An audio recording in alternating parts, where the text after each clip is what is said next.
Hello dear student. आज आप लोग के लिए एक नया टॉपिक है लीगल प्रोसीजर्स के अंतर्गत इंक्वेस्ट या मृत्यु समीक्षा। तो शुरू करते हैं आज का टॉपिक इंक्वेस्ट। ठीक है, इंक्वेस्ट क्या है? It is a Latin word, एक लैटिन वर्ड है और दो शब्दों से मिलकर बना है, इन एंड क्वायरो। ठीक है, इन मीन्स इनटू एंड क्वायरो means to seek or look for. मतलब क्या होगा कि इंक्वेस्ट का लिटरली मीनिंग हो जाता है अंदर से तलाशी करना, तलाश करना। ठीक है, ये इंक्वेस्ट का लिटरली मीनिंग है। अब देखते हैं इसका डेफिनेशन।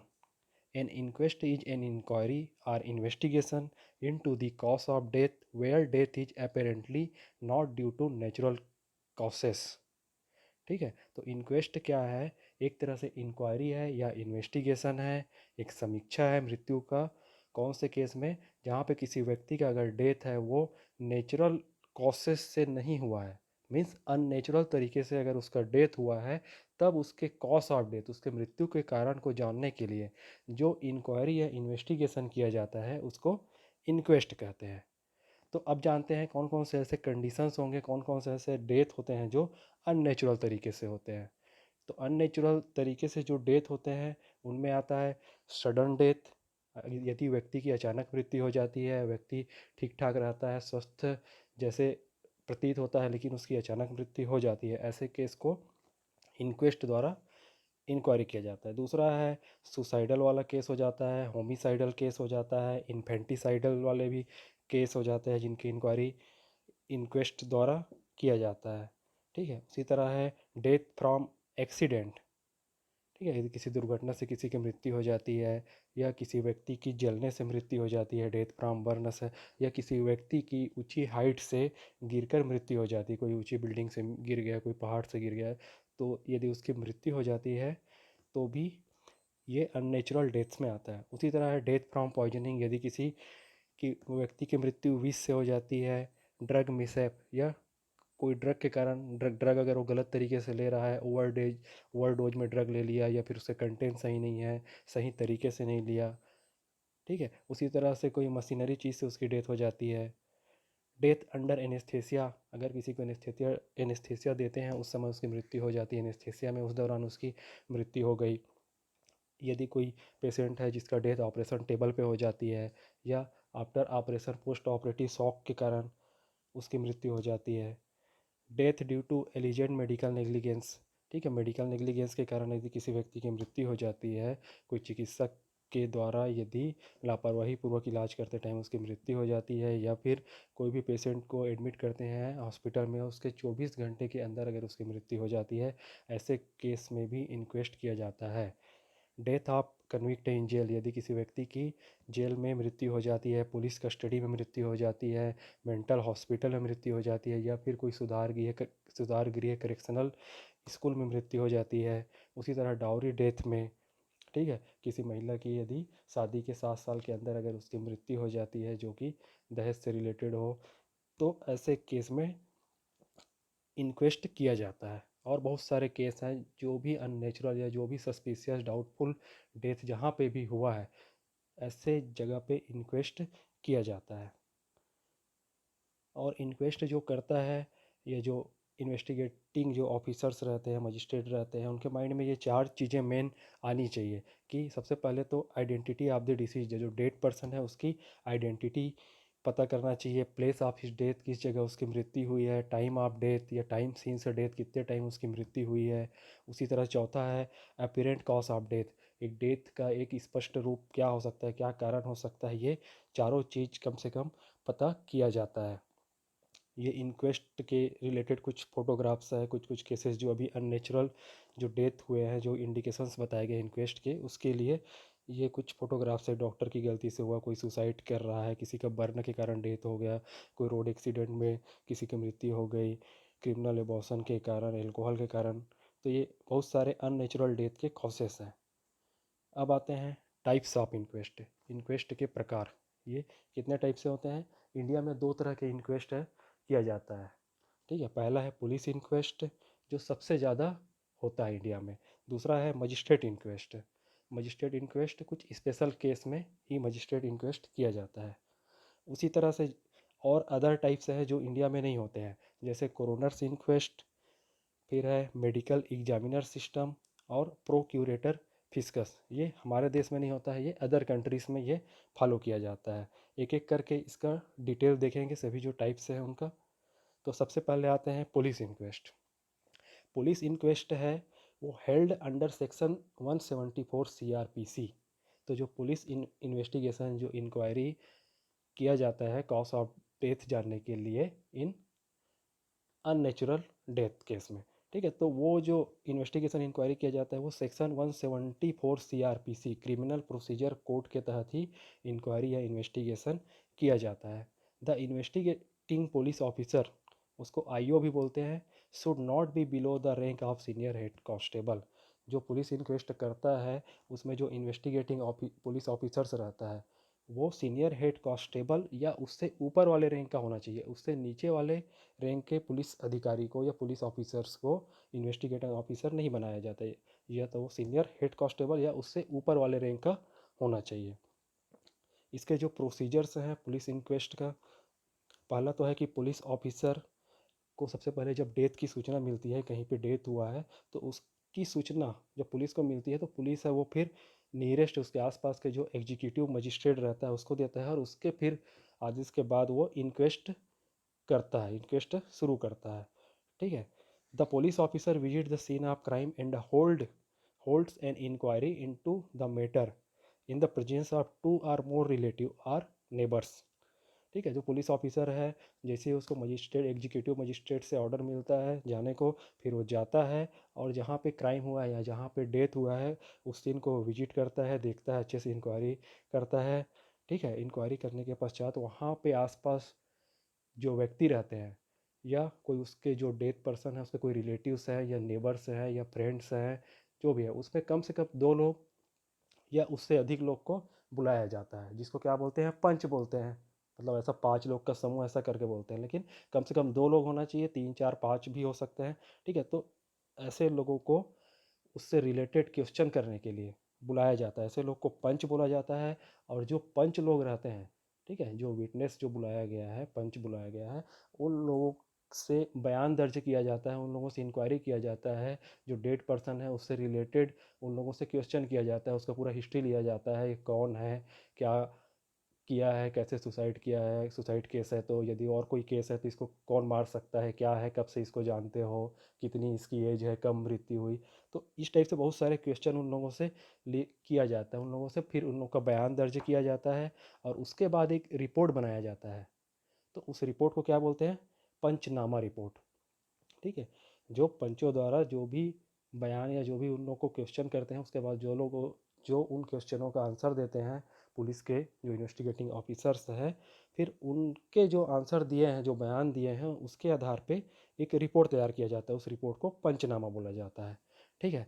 पंचनामा तैयार करने के बाद जो पुलिस है वो वहाँ का जो भी क्राइम सीन है उसको स्केचिंग करते हैं उसको, ठीक है। इसके स्केचिंग करने के पश्चात जो पंचनामा रिपोर्ट पुलिस को मिल जाता है, पुलिस के पास आ जाता है, तो उससे फिर वो ये देखता है कि ये जो केस है, ये जो डेथ हुआ है, ये व्यक्ति का वाकई में अननेचुरल तरीके से डेथ हुआ है या नेचुरल तरीके से डेथ हुआ है। यदि पुलिस को लगता है कि थोड़ा भी इसमें सस्पिशियस केस है, ये डाउटफुल केस है, ये अननेचुरल तरीके से डेथ हुआ है, तो उस डेथ बॉडी को पोस्टमार्टम एग्जामिनेशन के लिए जो नियरेस्ट ऑथोराइज्ड हॉस्पिटल या फिर जो रजिस्टर्ड RMP वहाँ पे रहता है उसके पास पोस्टमार्टम एग्जामिनेशन के लिए भेजता है। और उसके साथ एक रिक्वेशन फॉर्म रहता है PM एग्जामिनेशन के लिए, और उसके साथ एक इंक्वेस्ट की जो कॉपी, जो पंचनामा रिपोर्ट तैयार किए गए हैं उसकी भी एक कॉपी है वो उस डॉक्टर के पास भेजता है। टोटल जो पंचनामा रिपोर्ट है या इंक्वेस्ट की जो रिपोर्ट है उसको 3 प्रतियों में बनाते हैं जो इन्वेस्टिगेटर ऑफिसर्स रहता है।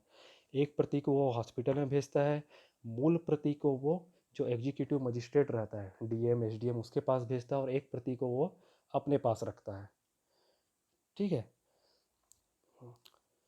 If no PM examination is needed then the investigating officer hand over the body to the relatives for disposal as per their rituals, ठीक है। अगर PM एग्जामिनेशन की नीड नहीं रहती है या फिर जो इन्वेस्टिगेटिंग ऑफिसर है उसको लगता है कि डेथ है वो नेचुरल तरीके से हुई है, तब बॉडी को उसके रिलेटिव्स को सौंप दिया जाता है उसके अंतिम संस्कार के लिए। ठीक है, तो एक ये है पुलिस की इंक्वायरी या पुलिस का जो इंक्वेस्ट होता है उसका प्रोसीजर्स। फिर सेकंड आते हैं मजिस्ट्रेट इंक्वेस्ट। तो मजिस्ट्रेट इंक्वेस्ट है वो, उसकी ज़रूरत क्यों पड़ती होगी? क्योंकि पुलिस इंक्वेस्ट तो मोस्ट कॉमन है इंडिया में, ठीक है, लेकिन कई कई ऐसे स्पेशल केस होते हैं जिस जिस केस को पुलिस पुलिस द्वारा इन्वेस्टिगेशन करने नहीं दिया जाता। ठीक है, तो वो कौन कौन से केस है और मजिस्ट्रेट इंक्वेस्ट है वो उसको कौन करता है? तो magistrate inquest is conducted by district magistrate, जो जिला का कलेक्टर रहता है, डीएम रहता है वो, जुडिशियल मजिस्ट्रेट, एसडीएम, और any executive empowered by state government such as the sub collector और तहसीलदार। ठीक है, जो एग्जीक्यूटिव मजिस्ट्रेट रहते हैं, जो तहसीलदार हो गया, सब कलेक्टर हो गया, डीएम हो गया, एसडीएम हो गया, ये सब एग्जीक्यूटिव मजिस्ट्रेट हैं।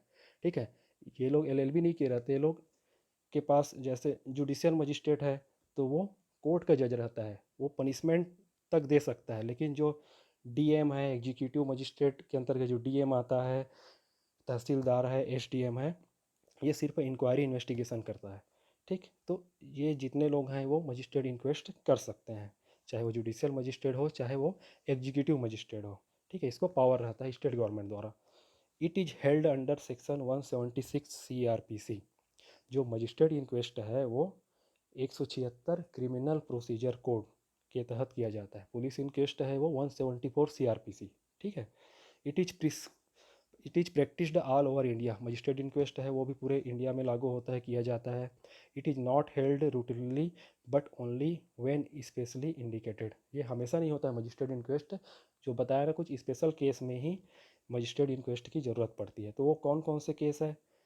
पहला है डेथ इन पुलिस एनकाउंटर, यदि किसी व्यक्ति की मृत्यु पुलिस इनकाउंटर में हो जाती है। डिसअपेरेंस और death of a person in police custody और ड्यूरिंग पुलिस इंट्रोगेशन। यदि कोई व्यक्ति है वो पुलिस कस्टडी से गायब हो जाता है या फिर पुलिस कस्टडी में उसकी डेथ हो जाती है, या ड्यूरिंग पुलिस इंट्रोगेशन, जो पुलिस पूछताछ करती है किसी आरोपी को, तो उस दौरान अगर उसका मृत्यु हो जाती है। ठीक है, उसके बाद है death of a convict in jail, यदि किसी आरोपी के जेल में मृत्यु हो जाती है। ठीक है, इस कंडीशन में। और है एक्सह्यूमेशन केसेस। एक्सह्यूमेशन केसेस मीन्स ये एक्सह्यूमेशन मतलब होता है कि शव उत्खनन। ठीक है, यदि किसी व्यक्ति की मृत्यु हो जाती है तो उसके बॉडी को अगर कब्र में दफना दिया जाता है, ठीक है, तो मजिस्ट्रेट इंक्वेस्ट के द्वारा यदि लगता है कि इसकी मृत्यु है वो अननेचुरल तरीके से हुई है, तब मजिस्ट्रेट जो है वो ऑर्डर कर सकता है कि उसके बॉडी को उस कब्र से निकाल के उसका पोस्टमार्टम करना, उसके बारे में इंक्वायरी इन्वेस्टिगेशन करना कि उसका मृत्यु कैसे हुई है। ठीक है, तो कब्र से बॉडी को निकलवा के उसका पोस्टमार्टम एग्जामिनेशन कराना लॉफुली। ठीक है, तो ये काम कर सकता है मजिस्ट्रेट इंक्वेस्ट में।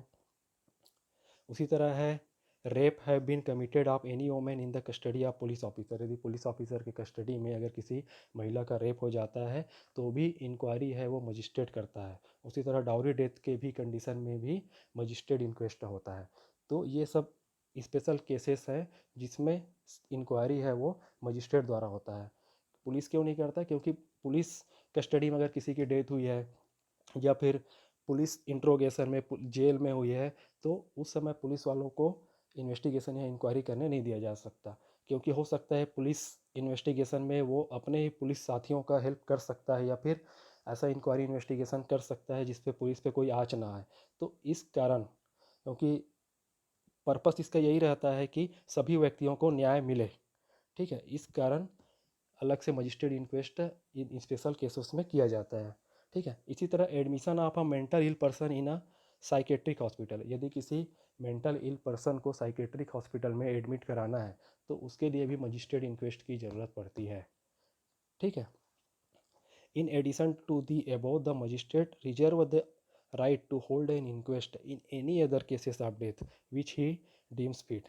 यदि मजिस्ट्रेट चाहे तो वो, जैसे पुलिस इंक्वेस्ट जो जो केस को इंक्वायरी करता है अननेचुरल डेथ में, तो वो सभी केस को भी मजिस्ट्रेट इंक्वायरी कर सकता है, वो चाहे तो। ठीक है, ये जो जो अभी जो जितने इंडिकेशंस बताए हैं उसके अलावा अगर वो चाहे तो और बहुत सारे जो इंक्वायरी है, जो पुलिस इंक्वेस्ट करता है, वो मजिस्ट्रेट भी कर सकता है। ठीक, When such an inquiry is to be held, the magistrate should inform the relatives of the deceased and allow them to remain present at inquiry. ठीक है, उस समय मजिस्ट्रेट है वो उसके रिलेटिव्स वगैरह को इन्फॉर्म करता है, उसके बाद उन लोग को वहाँ उपस्थित होने के लिए भी बोलता है. ठीक है. The judicial magistrate or the metropolitan magistrate holding the inquest should forward the body for examination by the civil surgeon or any other doctor appointed by the state government within 24 hours of the death of a person. किसी व्यक्ति की अगर मृत्यु हो जाती है natural तरीके से तो 24 घंटे के अंदर उसके बॉडी को पोस्टमार्टम एग्जामिनेशन के लिए सिविल सर्जन या फिर जो भी ऑथोराइज्ड डॉक्टर है, ऑथोराइज्ड सेंटर है, वहाँ पे वो भेजता है. ठीक है, जो मजिस्ट्रेट है वो. तो अभी जो दोनों चीज़ें पढ़े अपन, पुलिस इंक्वेस्ट और मजिस्ट्रेट इंक्वेस्ट. ठीक है, तो दोनों में क्या अंतर है, ये कई बार एग्जाम में आता है कि पुलिस इंक्वेस्ट और मजिस्ट्रेट इंक्वेस्ट में क्या अंतर है. ठीक है, तो क्या अंतर है. पहला तो पुलिस इंक्वेस्ट में जो इन्वेस्टिगेटिंग ऑफिसर्स रहता है वो उतना क्वालिफाइड नहीं रहता. लॉ जैसे मजिस्ट्रेट इंक्वेस्ट वाले लोग लॉ में क्वालिफाइड रहते हैं, तो पुलिस ऑफिसर्स है वो लॉ में क्वालिफाइड नहीं रहते हैं, उतना नियम कानून का ज्ञान नहीं रहता है जितना मजिस्ट्रेट इंक्वेस्ट वाले डीएम, एसडीएम, जुडिशियल मजिस्ट्रेट को रहता है, और जितना एक्सपीरियंस उसको रहता है उतना पुलिस वाले को नहीं रहता है. ठीक है, उसी तरह सेक्शन 174 सीआरपीसी के तहत पुलिस इंक्वेस्ट किया जाता है, जबकि सेक्शन 176 सीआरपीसी के तहत मजिस्ट्रेट इंक्वेस्ट किया जाता है. ठीक है. इन्फॉर्मिंग मजिस्ट्रेट, तो मजिस्ट्रेट को इन्फॉर्म करने के लिए पुलिस इंक्वेस्ट में बहुत ज़रूरी रहता है. ठीक है, पुलिस इंक्वेस्ट करेगा उससे पहले वही आपने जो एग्जीक्यूटिव मजिस्ट्रेट है उसको इन्फॉर्म करना पड़ता है, जबकि अगर खुद मजिस्ट्रेट इंक्वेस्ट कर रहा है तो उसको किसी और को इन्फॉर्म करने की ज़रूरत नहीं पड़ती है. ठीक है, तो पुलिस इंक्वेस्ट है वो किस टाइप से केस हैंडल कर सकता है, जो इंडिकेशन में उसका जो बताया गया है. ठीक है, लेकिन अगर पुलिस कस्टडी में उसकी किसी व्यक्ति की डेथ हो जाती है, जेल में डाउरी डेथ, तो इस कंडीशन में वो इंक्वेस्ट नहीं कर सकता पुलिस, जबकि मजिस्ट्रेट है वो सभी तरह के केस में वो इंक्वेस्ट कर सकता है. ठीक है. विटनेस के लिए पुलिस इंक्वेस्ट में दो या दो से अधिक लोगों को पंच के रूप में बुलाते हैं और उनसे एविडेंस लेते हैं. ठीक है, उनसे एविडेंस लेते हैं, उसको साइन कराते हैं रिपोर्ट्स में, जबकि मजिस्ट्रेट इंक्वेस्ट में इसकी इतनी ज़रूरत नहीं रहती है. मजिस्ट्रेट इंक्वेस्ट में पुलिस है वो मजिस्ट्रेट की हेल्प करता है. Value of statement made by witness, तो किसका वैल्यू ज़्यादा रहेगा.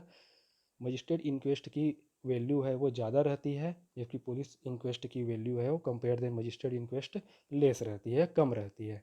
वारंट ऑफ अरेस्ट, पुलिस है वो डायरेक्ट वारंट इशू नहीं कर सकता, but arrest in cognisable offences, कोई गंभीर अपराध है तभी वो अरेस्ट कर सकता है, नहीं तो वो बाकी वारंट इशू नहीं कर सकता. मजिस्ट्रेट इंक्वेस्ट है वो वारंट इशू कर सकता है. ठीक है.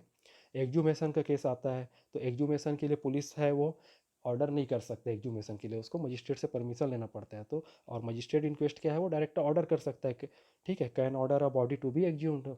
ठीक. एनालिसिस ऑफ विसरा, यदि बॉडी का फिर पीएम के लिए भेजे हैं तो उसको विसरा के एनालिसिस के लिए पुलिस है वो ऑर्डर नहीं कर सकता है, जबकि मजिस्ट्रेट है वो एनालिसिस करवा सकता है, ऑर्डर कर सकता है. फिर आते हैं last point, quality of investigation. तो क्वालिटी ऑफ इन्वेस्टिगेशन में जो पुलिस इंक्वेस्ट है उसका क्वालिटी कम रहेगा, इन्फीरियर टू मजिस्ट्रेट इंक्वेस्ट, और जो मजिस्ट्रेट इंक्वेस्ट है उसकी जो क्वालिटी है वो सुपीरियर रहेगा, सुपीरियर टू पुलिस इंक्वेस्ट. तो सबसे अच्छा जो इंक्वेस्ट करने का तरीका रहता है वो मजिस्ट्रेट इंक्वेस्ट का बोला गया है, अगर दोनों में कंपेयर करते हैं तो. ठीक. अब पुलिस और मजिस्ट्रेट इंक्वेस्ट जो दोनों चीज़ें हैं वो इंडिया में फॉलो होती है, इसके अलावा जो इंडिया में फॉलो नहीं होती है, ठीक है, उसमें पहला नंबर पे है कोरोनर्स इंक्वेस्ट. तो कोरोनर्स इंक्वेस्ट क्या है, ये भी एक तरीका होता है जैसे सस्पिशियस या नेचुरल डेथ में जो इंक्वायरी इन्वेस्टिगेशन करते हैं कॉज ऑफ डेथ जानने के लिए, ठीक है, मृत्यु का कारण जानने के लिए. तो ये कोरोनर्स इंक्वेस्ट भी यही काम करता है. Coroner is a special officer appointed by the government to inquiry into cause of all unnatural and suspicious death. ठीक है, तो कोरोनर एक व्यक्ति होता है जिसको गवर्नमेंट द्वारा अपॉइंट किया जाता है. ठीक है, कि क्या जानने के लिए, कॉज ऑफ डेथ जानने के लिए, वही अननेचुरल या सस्पिशियस डेथ में. ये जो कोरोनर्स होते हैं वो यूजुअली एडवोकेट होते हैं, attorney or first class magistrate with 5 year experience. Coroner ऐसे व्यक्ति को बनाया जाता है, एक तो एडवोकेट वकील है, अटॉर्नी है, या फिर फर्स्ट क्लास मजिस्ट्रेट है, ठीक है। और उसके साथ साथ उन लोग को 5 साल का जो लॉ के बारे में, कानून के बारे में एक्सपीरियंस होना चाहिए। ऐसे व्यक्तियों को कोरोनर नियुक्त करता है जो गवर्नमेंट है वो, ठीक। His judicial extend to the limit of the city only. उसका जो जुडिशियल पावर रहता है, ठीक है, जुडिशियल जो पावर रहता है, जितनी न्यायिक शक्ति रहती है, सिर्फ वो उसके शहर में रहती है, उसके सिटी में रहती है, ठीक। जैसे दिल्ली एक शहर है, तो दिल्ली के अंदर एक कोरोनर नियुक्त किया गया है, तो उसका पावर सिर्फ दिल्ली एरिया में अननेचुरल डेथ होता है, होगा यदि कोई, तो उसी को ही वो उसका इंक्वायरी इन्वेस्टिगेशन कर सकता है। वो कहीं और दूसरे सिटी में होगा, उसका इंक्वायरी इन्वेस्टिगेशन नहीं कर सकता, ठीक।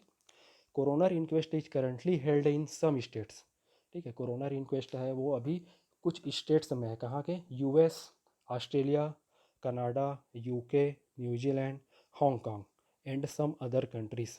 तो यूएस है, यूनाइटेड स्टेट है, Australia, Canada, United Kingdom, New Zealand, Hong Kong, या और कुछ अदर स्टेट्स कंट्रीज़ हैं, ठीक है। वहाँ के कुछ स्टेट्स में ही कोरोनर इंक्वेस्ट होता है, but not in India. India में ये फॉलो नहीं होता है, लेकिन इंडिया में ये फॉलो पहले होता था, ठीक है। 1999 तक ये फॉलो हुआ है।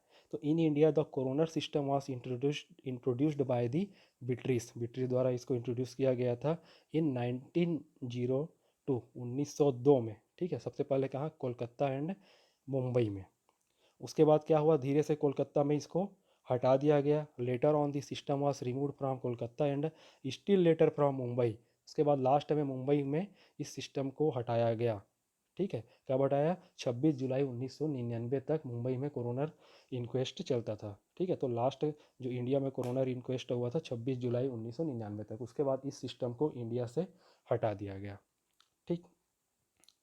तो अब देख लेते हैं कोरोनर जो इंक्वेस्ट और मजिस्ट्रेट इंक्वेस्ट, या कोरोनर कोर्ट और मजिस्ट्रेट कोर्ट, ये दोनों में क्या अंतर होता है। क्योंकि कोरोनर में भी जो एक फर्स्ट क्लास जुडिशियल मजिस्ट्रेट है विथ 5 ईयर एक्सपीरियंस, जो एडवोकेट है, ठीक है, इन लोग को उसका मेन हेड बनाया जाता है, कोरोनर नियुक्त किया जाता है, ठीक है।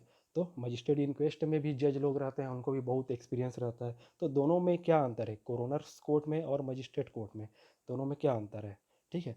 तो अगर देखा जाए टाइप ऑफ कोर्ट के दृष्टिकोण से, तो जो कोरोनर कोर्ट होता है वो कोर्ट ऑफ इंक्वायरी है। बस कोरोनर कोर्ट में इंक्वायरी और इन्वेस्टिगेशन ही कर सकता है वो अननेचुरल डेथ के बारे में, कॉज ऑफ डेथ को जानने के लिए, ठीक है। लेकिन मजिस्ट्रेट इंक्वेस्ट में इंक्वायरी तो होता ही है, उसके अलावा उसका ट्रायल चलता है वहाँ पे, ठीक है, पेशी चलता है, ठीक है, पनिशमेंट दे सकते हैं। तो एक ट्रायल होता है वहाँ पे, कोर्ट के अंदर पूछताछ होता है, ठीक। हाँ, फिर है एक्विज्ड। तो एक्विज्ड को आरोपी के दृष्टिकोण से needs not be present during trial, ठीक है। कोरोनर कोर्ट में आरोपी को, अगर कोई आरोपी लग रहा है तो उसको वहाँ पे उपस्थित होने की ज़रूरत नहीं रहती है। जबकि मजिस्ट्रेट कोर्ट में आरोपी को ड्यूरिंग ट्रायल, जब पेशी होता है तब उसको प्रेजेंट रहना जरूरी रहता है। पनिशमेंट, तो कोरोनर कोर्ट को पनिशमेंट देने की कोई पावर नहीं रहती है, कोई पनिशमेंट मतलब कोई फाइन, कोई इम्प्रिजनमेंट वो नहीं दे सकता है। जबकि मजिस्ट्रेट कोर्ट फाइन और पनिशमेंट दोनों दे सकता है, ठीक है। क्योंकि कोरोनर कोर्ट में सिर्फ इंक्वायरी होता है, जबकि मजिस्ट्रेट कोर्ट में ट्रायल होता है। कंटेम ऑफ कोर्ट, यदि कोर्ट कोई अवमानना करता है तो कोरोनर कोर्ट उसको पनिश कर सकता है। ऐसे केस में जब उसका जो अवमानना है, यदि वो committed with in the premise of his court, अगर कोर्ट के अंदर जब कोरोनर्स कोर्ट में इंक्वायरी चल रही है उस समय यदि कोई उसकी अवमानना करता है कोरोनर्स का, तो वो पनिश कर सकता है। लेकिन जो मजिस्ट्रेट कोर्ट है can punish whether offence is committed within or outside the premise of court, ठीक है। यदि कोर्ट के अंदर और बाहर, ठीक है, अंदर अवमानना कर रहा है और बाहर किसी माध्यम से वो कोर्ट के न्यायालय की अवमानना कर रहा है, बातें नहीं मार रहा, तो भी वो उसको पनिश कर सकता है दोनों केसेस में। स्टेटस इन इंडिया, ठीक है, तो इंडिया में है वो कोरोनर कोर्ट है वो फॉलो नहीं किया जाता है, ठीक है, मजिस्ट्रेट कोर्ट ही फॉलो किया जाता है। तो ये 5 अंतर है, ठीक। इसके बाद आते हैं एक ओपन वर्डिक्ट, ठीक है। ओपन वर्डिक्ट ये क्या है, in open verdict means to stabilize that a crime has indeed been committed but the culprits for the time being are not identifiable. The matters is kept in abeyance till more facts come to light which could help identify the culprits, ठीक है। Open verdict में वहाँ पे सिर्फ trial चलता है, कि inquiry चल रहा है, ट्रायल चल रहा है, लेकिन जो आरोपी होता है उसके बारे में कुछ पता नहीं रहता। ठीक है, उस आरोपी के बारे में कुछ पता नहीं रहता, उसको आइडेंटिफाई उस समय नहीं कर सकते, नहीं किया जाता है। लेकिन धीरे धीरे जब तक उसका फैक्ट पता नहीं चल जाता, ठीक है, तब तक उसको आइडेंटिफाई नहीं किया जा सकता। क्योंकि जैसे धीरे धीरे बहुत सारे फैक्ट्स पता चल जाते हैं, तब वो उसको और मजबूत एक कोर्ट को हेल्प मिलता है, ठीक है, एक मदद मिलता है उस आरोपी तक पहुंचने के लिए। तो शुरू में जब तक उसको सही जानकारी, सही फैक्ट नहीं मिला है किसी के बारे में 100%, तब तक उसको आइडेंटिफाई एंड नहीं किया जा सकता, ठीक है, जो आरोपी है उसको। तो ये है ओपन वर्डिक्ट।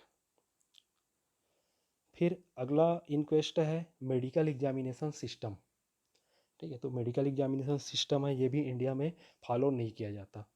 ये है, ये भी कुछ कंट्रीज़ में फॉलो किया जाता है, जैसे यूएस के कुछ स्टेट्स है। इसमें एक मेडिकल मैन को, ठीक है, एक मेडिकल फील्ड से रिलेटेड एक डॉक्टर को जो फोरेंसिक पैथोलॉजिस्ट हो, उसको एलिजिबल किया जाता है और उसको अपॉइंट किया जाता है इन्क्वेस्ट करने के लिए। तो एक जो फोरेंसिक एक्सपर्ट रहता है, जो फोरेंसिक पैथोलॉजिस्ट रहता है, वो मेडिकल एग्जामिनेशन सिस्टम का हेड रहता है, वही इस इंक्वेस्ट को करता है। ठीक है, तो वो भी अननेचुरल केस में कॉज ऑफ डेथ को या क्राइम क्या हुआ है, कौन किया है, इसको जानने के लिए he visits the scene of crime to gather first-hand evidence and interview people to obtain as much information as possible regarding circumstances of death। तो जो वो व्यक्ति रहता है, जो फोरेंसिक पैथोलॉजिस्ट है, जो फोरेंसिक एक्सपर्ट है, उस क्राइम सीन को विजिट करता है और वहाँ से एविडेंस इकट्ठा करता है। कैसे इकट्ठा करता है, वहाँ के आसपास के लोगों को पूछताछ करता है, इंटरव्यू लेता है। ठीक है, उसी तरह से जो आसपास का जो एरिया है, जो सर्कमस्टेंसेस है, वहाँ से भी वो कुछ कुछ जो उसको एविडेंस मिल जाए, हर चीज़ को बारीकी से एग्जामिनेशन करता है। कहीं पे ब्लड स्टेन मिल गया, ठीक है, कहीं पे कुछ वेपन्स मिल गया, कहीं पे कोई पॉइजन मिला है, तो ये जितने भी सर्कमस्टेंसियस जो एविडेंस है उसको कलेक्ट करता है।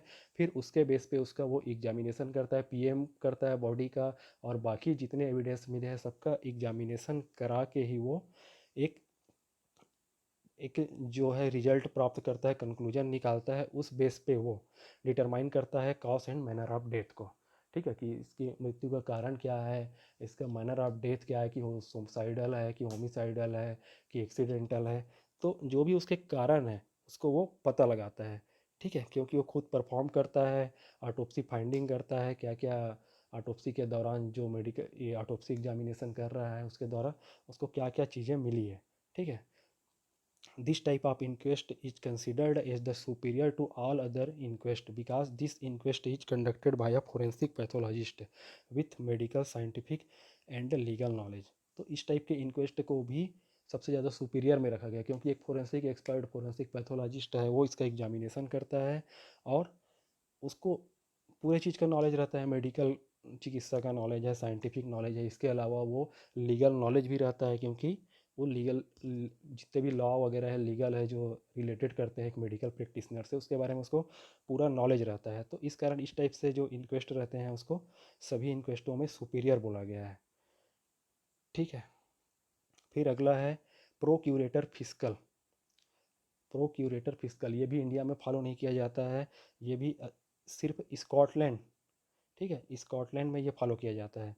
Procurator fiscal is a public prosecutor in Scotland and has power in the investigation of criminal matters similar to coroner system. ये कोरोनर सिस्टम ही जैसे ही है, इसमें भी पब्लिक प्रोसिक्यूटर्स रहते हैं, जो गवर्नमेंट एडवोकेट, सरकारी जो वकील रहते हैं, उसको इन्वेस्टिगेटिंग ऑफिसर बना दिया जाता है। उसके फिर वो अपने हिसाब से इंक्वायरी इन्वेस्टिगेशन करता है, ये अननेचुरल डेथ में कॉज ऑफ डेथ जानने के लिए। ठीक है, amongst his role in the investigation of sudden, unexplained or suspicious death including fatal accidents।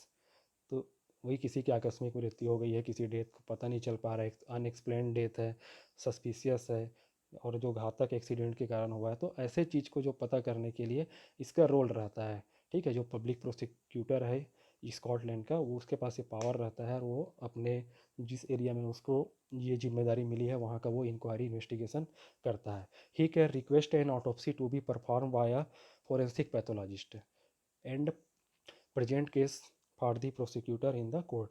तो वो भी रिक्वेस्ट, ऑटोप्सी रिक्वेस्ट के लिए फोरेंसिक पैथोलॉजिस्ट के पास बॉडी रिक्वेस्ट करके बॉडी भेजता है। ठीक है, फिर जो फोरेंसिक एक्सपर्ट है, पैथोलॉजिस्ट है, वो अपना रिपोर्ट है या केस है वो कोर्ट में सौंपता है, जो प्रोसिक्यूटर के माध्यम से वो कोर्ट में जाता है। ठीक है, फिर उसके कॉज ऑफ डेथ का जो भी है वो पता चलता है। तो ये सिर्फ स्कॉटलैंड में होता है, प्रोक्यूरेटर फिस्कल्स। ठीक है, तो आप लोग को ये टॉपिक समझ आया होगा, ऐसा आशा करता हूँ। ठीक है, तो इंक्वेस्ट के दो टाइप जो इंडिया में फॉलो होते हैं, बाकी जो टाइप बताया गया है वो इंडिया में फॉलो नहीं होता है।